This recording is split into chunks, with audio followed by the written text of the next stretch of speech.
संस्थापकाय च धर्मस्य सर्वधर्मस्वरूपिणे अवतार वरिष्ठाय रामकृष्णाय ते नमः। শ্রী শ্রী রামকৃষ্ণ কথামৃত দ্বিতীয় খণ্ড। তব কথামৃতং তপ্ত জীবনং কবিভিড়িতং কলমশাপহম শ্রবণমঙ্গলং শ্রীমদাততং ভুবি গৃণন্তি ये ভুরিদা জনা। শ্রীমদ্ ভাগবত গোপী গীতা, পৃষ্ঠা সংখ্যা 843। দক্ষিণেশ্বরে পণ্ডিতজি কাঁপতেন নরেন্দ্র প্রভৃতি ভক্ত সঙ্গে। 1885 13 জুন। দ্বিতীয় পরিচ্ছেদ শ্রী রামকৃষ্ণ ও শ্রী রাধিকা তত্ত্ব, জন্ম মৃত্যু তত্ত্ব। পণ্ডিতজি বসিয়া আছেন। তিনি উত্তর পশ্চিমাঞ্চলের লোক। শ্রী রামকৃষ্ণ সহাস্যে মাস্টারের প্রতি। খুব ভাগবতের পণ্ডিত। মাস্টার ও ভক্তেরা পণ্ডিতজিকে এক দৃষ্টে দেখিতেছেন। শ্রী রামকৃষ্ণ পণ্ডিতের প্রতি, আচ্ছা জি, যোগমায়া কি? পণ্ডিতজি যোগমায়ার একরকম ব্যাখ্যা করিলেন। শ্রী রামকৃষ্ণ, রাধিকাকে কেন যোগমায়া বলে না? পণ্ডিতজি এই প্রশ্নের উত্তর একরকম দিলেন। তখন ঠাকুর নিজেই বলিতেছেন, রাধিকা বিশুদ্ধ সত্য, প্রেমময়ী। যোগমায়ার ভিতরে 3 গুণই আছে, সত্য, রজ, তম। শ্রীমতীর ভিতর বিশুদ্ধ সত্য বই আর কিছুই নাই। মাস্টারের প্রতি, নরেন্দ্র এখন শ্রীমতীকে খুব মানে। সে বলে, সচ্চিদানন্দকে যদি ভালোবাসতে শিখতে হয় তো রাধিকার কাছে শেখা যায়। সচ্চিদানন্দ নিজে রসাস্বাদন করতে রাধিকার সৃষ্টি করেছেন। সচ্চিদানন্দ কৃষ্ণের অঙ্গ থেকে রাধা বেরিয়েছেন। সচ্চিদানন্দ কৃষ্ণই আধার আর নিজেই শ্রীমতীরূপে আধেয়। নিজের রস আস্বাদন করতে, অর্থাৎ সচ্চিদানন্দকে ভালোবেসে আনন্দ সম্ভোগ করতে। তাই বৈষ্ণবদের গ্রন্থে আছে, রাধা জন্মগ্রহণ করে চোখ খুলেন নাই, অর্থাৎ এই ভাবছে এই চক্ষে আর কাকে দেখব।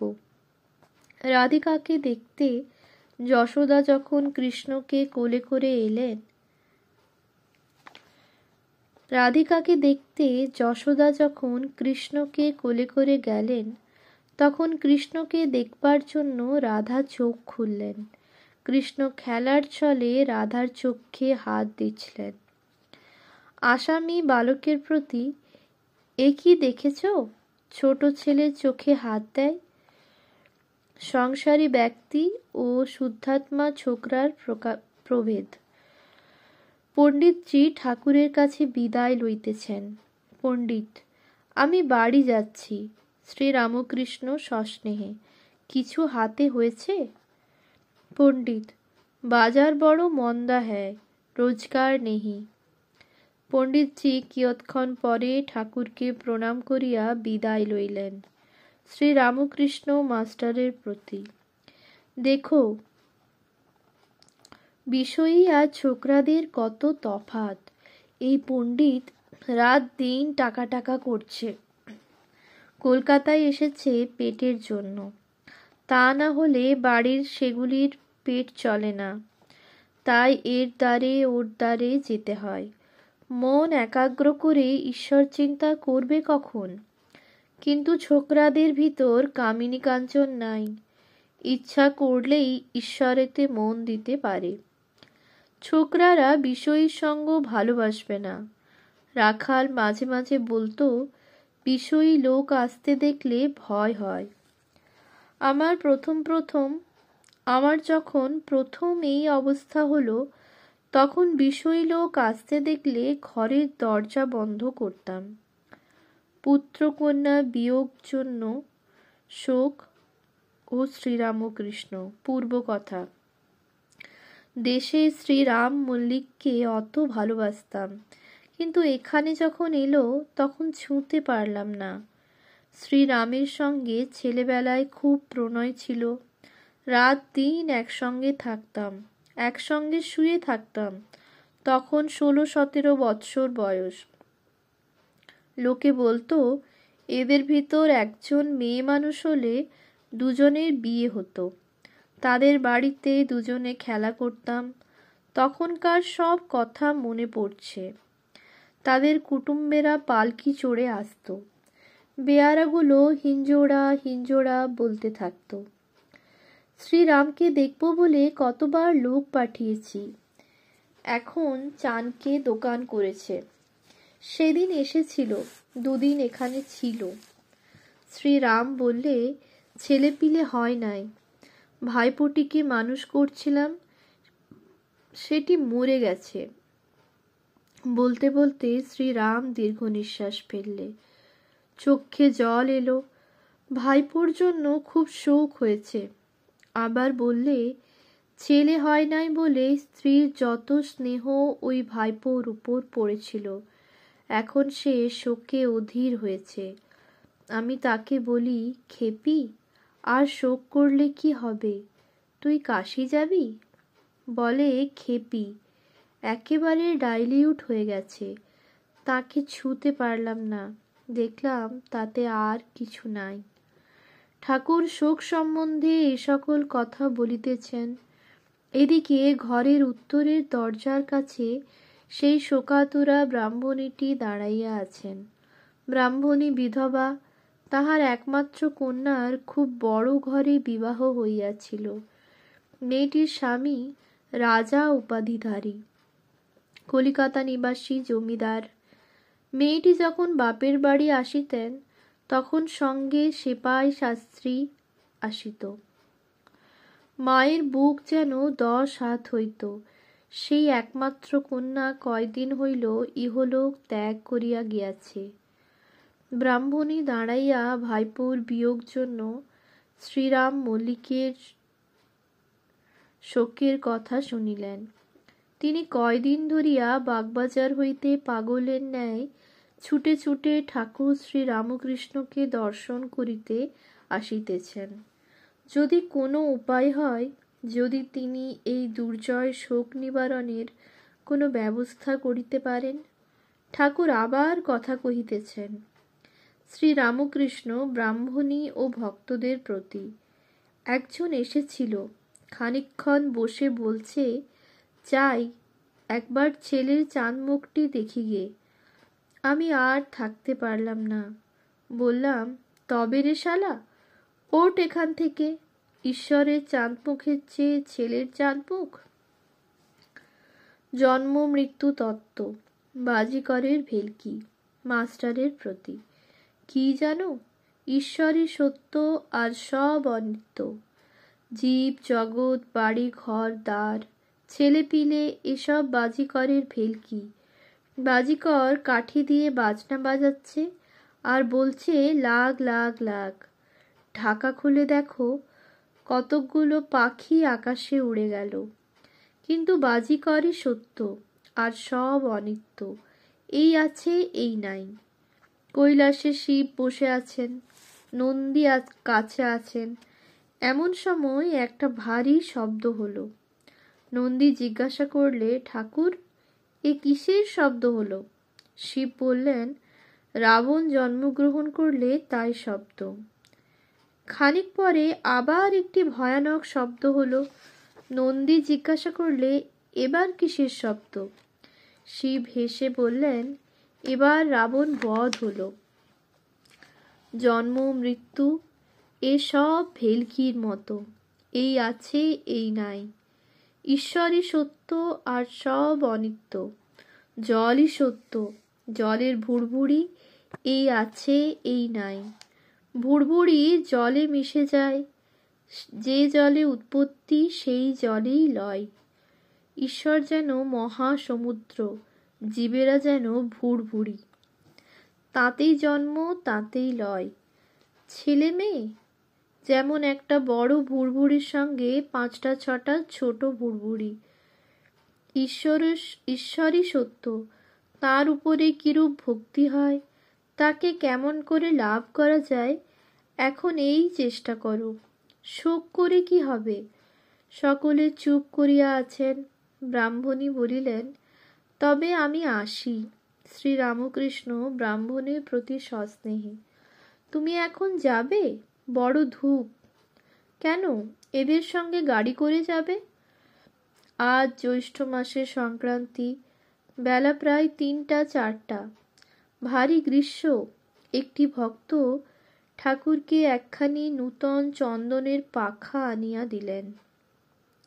ঠাকুর পাখা পাইয়া আনন্দিত হইলেন ও বলিলেন, বাহ বাহ, ওং তৎসৎ কালী। এই বলিয়া প্রথমেই ঠাকুরদের হাওয়া করিতেছেন। তাহার পরে মাস্টারকে বলিতেছেন, দেখো দেখো কেমন হাওয়া। মাস্টারও আনন্দিত হইয়া দেখিতেছেন। তৃতীয় পরিচ্ছেদ। কাপ্তেন ছেলেদের সঙ্গে করিয়া আসিয়াছেন। ঠাকুর কিশোরীকে বলিলেন, এদের সব দেখিয়ে এসো তো ঠাকুর বাড়ি। ঠাকুর কাপ্তেনের সহিত কথা কহিতেছেন। মাস্টার, দ্বিজ ইত্যাদি ভক্তেরা মেঝেতে বসিয়া আছেন। দমদমার মাস্টারও আসিয়াছেন। ঠাকুর শ্রী রামকৃষ্ণ ছোট খাটটিতে উত্তরাস্য হইয়া বসিয়া আছেন। তিনি কাপ্তেনকে ছোট খাটটির এক পার্শ্বে তাহার সম্মুখে বসিতে বলিলেন। পাকা আমি বা দাস আমি। শ্রীরামকৃষ্ণ, তোমার কথা এদের বলছিলাম।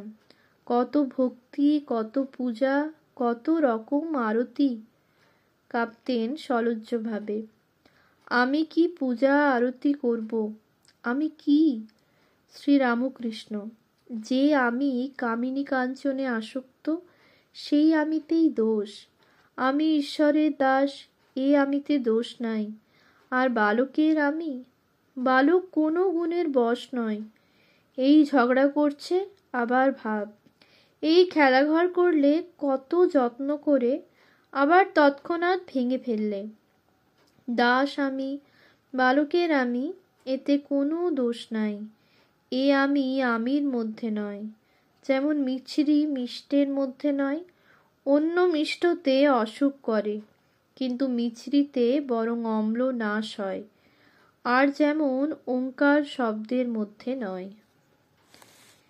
এই অহং দিয়ে সচ্চিদানন্দকে ভালোবাসা যায়।